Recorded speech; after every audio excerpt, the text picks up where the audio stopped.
ይህ ቤተ መንግስት ሎጅ ወይንም ቅንጡ የእንግዳ ማረፊያ ሆቴል አይደለም። የአንድ ብርቱ አርሶ አደር የመኖሪያ ቀዬ እንጂ።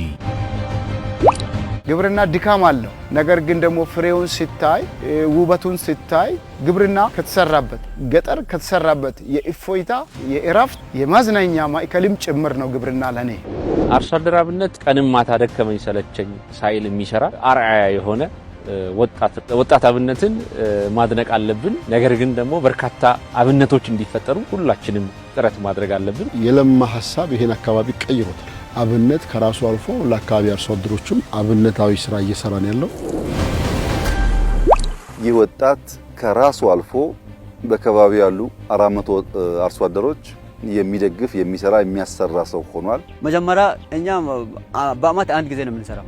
አሁን በአመት ሁለት ጊዜ ሶስት ጊዜ እየሰራን ነው። ውሃ የሌለበት ቦታ በአብነት ተሞክሮ ወስደን በቆሎ ዘርተናል። አብነትን እግዚአብሔር ይባርከው።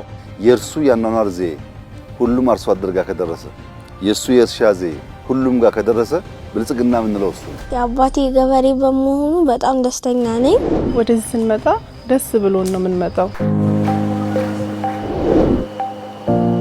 አንድ የኮሪደር ቤት በግቢው ሰርቻለሁ። ወጣት አብነትም ይሄን የክብር ጠቅላይ ሚኒስትራችንን ኢኒሼቲቭ በአጭር ጊዜ ውስጥ ወስዶ በግሉ የገጠር ኮሪደርን ሰርቶ አሳይቷል።